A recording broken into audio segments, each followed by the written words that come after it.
Ini dia list kendala seputar pengajuan kredit mobil syariah.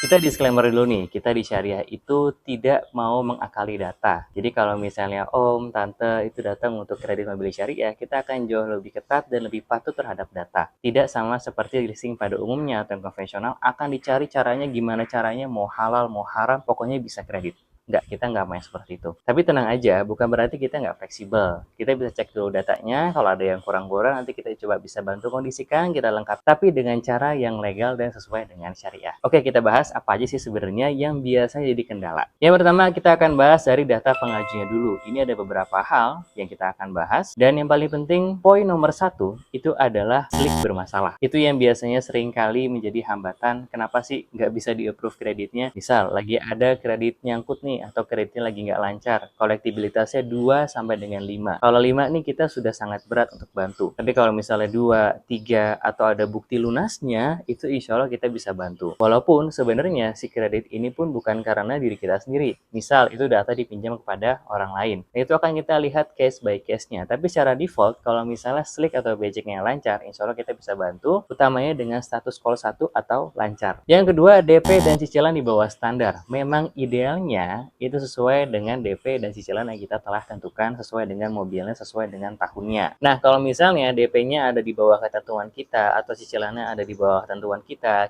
insya Allah bisa bantu kok. Tapi memang kita akan lihat case by case-nya, dari mobilnya, dari datanya, dari domisilinya, dan lain-lainnya. Jadi tolong konsultasikan dulu ke kita akan lihat gimana peluang approval-nya dengan data om dan tante sekalian. Yang ketiga, KTP daerah. Ya, memang beberapa leasing itu menolak ya, kalau misalnya KTP-nya nggak Jabodetabek atau nggak Jabodetabek Bandung gitu ya. Tapi di kita insya Allah bisa cover semua KTP daerah dengan catatan kita akan lihat dulu kerjanya di mana, terus domisilnya di mana, atau adakah saudara di Jabodetabek, itu kita akan lihat dulu case by case-nya. Karena itu kita akan banyak tanya nih ketika itu adalah KTP-nya daerah. Kita akan lihat apakah karyawan tetap, kontrak, profesional, pengusaha. Kita akan lihat nanti kita akan coba sesuaikan kembali datanya. Kira-kira mana yang bisa untuk pengajuan secara legal dan syariah tetap terjaga. Yang keempat, karyawan kontrak. Ya, memang beberapa leasing ini menolak ya, atau lembaga keuangan syariah menolak karyawan kontrak. Tapi kalau di kita, walaupun kontrak, kita akan lihat dulu lebih jauh kontraknya di perusahaan apa. Lalu kita akan lihat peluang untuk memperpanjang kontraknya kira-kira seperti apa. Kita akan lihat perusahaannya, jadi nggak sekaku itu kita ngelihatnya. Apalagi kalau misalnya ternyata kontraknya sudah di atas 2 tahun, itu insya Allah sudah jauh lebih aman. Paling nanti disesuaikan dengan DP, tenor, dan lain-lain. Yang kelima, gajiannya secara cash. Ya, memang sejauh ini kita belum bisa cover ya, kalau gajiannya misalnya cash atau nggak bisa dikeluarin slip gaji. Karena ini penting banget untuk analisa kredit. Karena itu sederhananya adalah bukti bahwasannya kita itu sudah dibayar atau sudah digaji dari sebuah perusahaan. Kalau misalnya itu nggak ada, kita juga bingung nih gimana cara menjustifikasi itu secara data bahwasannya memang gaji itu benar-benar diterima gitu ya, atau minimal ada slip gaji dan segala macamnya, nanti kita akan lihat case by case-nya. Tapi keumumannya kita sulit untuk memproses yang gajiannya secara cash. Yang keenam, tidak punya rekening koran alias nggak punya mobile banking, internet banking gitu ya, atau ATM. Yang minimal kita bisa cek itu history 3 bulan sampai 6 bulan ke belakang dari rekening koran tersebut. Ini penting untuk analisa kredit karena kita akan lihat seberapa bagusnya atau seberapa cocoknya itu dengan data yang telah kita terima sebelumnya. Jadi di rekening koran ini akan kita analisa kira-kira cash flow-nya seperti apa, peluang-peluangnya, kemungkinannya, apakah ini dipalsukan atau tidak, nanti akan ketahuan. Jadi tolong dibantu untuk yang para pengusaha utamanya. Semisal sekarang masih lebih banyak cash, tolong sediakan juga untuk payment via transfernya. Bisa QRIS atau pakai bank syariah atau yang lain itu bisa insya Allah. Karena itu akan mempermudah proses pengajuan kredit mobilnya. Yang ketujuh selanjutnya adalah pinjam data. Jadi misal konsumen si A nih, datanya bermasalah, sliknya kurang bagus, dia pinjamlah ke sahabat dia. Nah itu kita sangat tidak rekomendasi. Kenapa? Karena itu resikonya terlalu besar, akan terjadi fraudnya terlalu besar, akan jadi temuan ketika diaudit, dan nanti akan berdampak kepada kita maupun kepada rekan-rekan kita yang lainnya. Karena itu untuk pinjam data, apalagi tidak sedarah, itu kita sangat tidak rekomendasikan. Tapi kalau misalnya untuk bapak kepada anak gitu ya, masih satu darah, masih satu kakak, masih satu tingkat gitu ya, kita akan coba bantu upayakan tapi case by case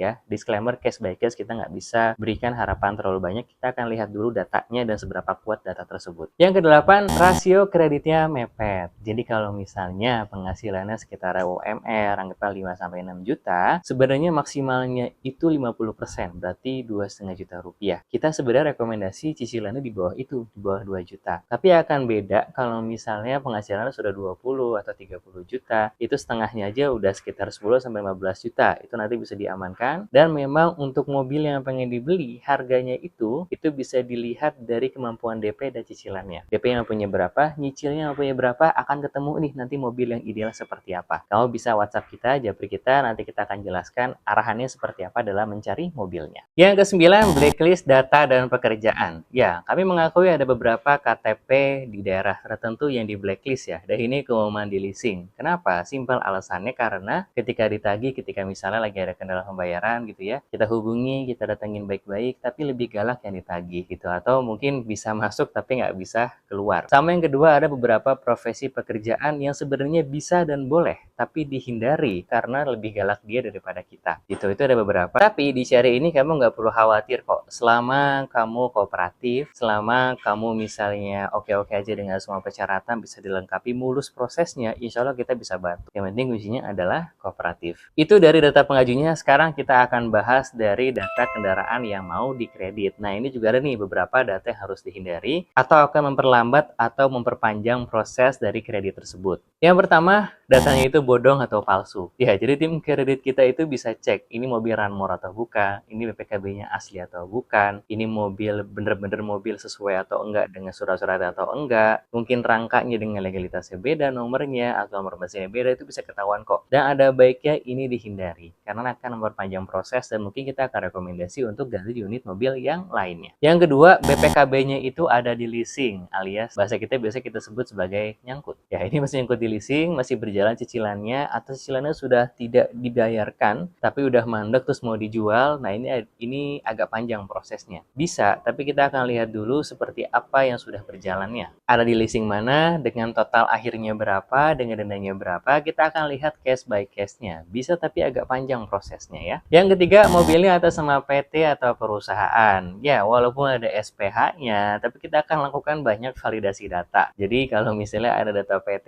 atau segala macam yang sejenis itu, bukan pemilik perorangan gitu ya, kita bisa bantu proses, tapi tolong dipastikan dengan dokumennya sudah ada dan clean gitu ya. Kalau kamu ragu, nanti bisa tanya ke kita, tim kredit kita juga bisa bantu survei untuk unit mobil kendaraan yang setelah survei om dan tante terlebih dahulu. Terus yang keempat adalah prosesnya terlalu lama dan panjang. Ya, biasanya konsumen datang ke kita dengan kondisi lagi cari mobilnya. Padahal sebenarnya kalau emang mau kredit, sebenarnya paling penting itu adalah datanya. Mobilnya ini sebenarnya bisa kita cari sambil paralel proses berjalan.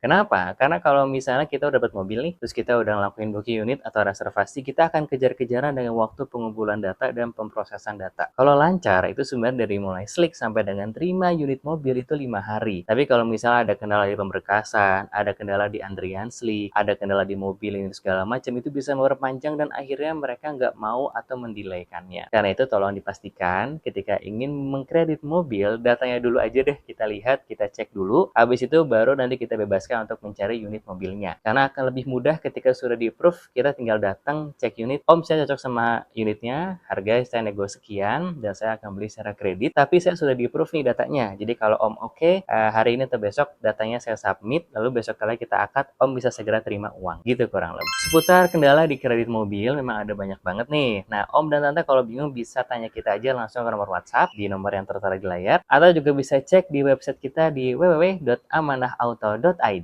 Barakallahu fikum.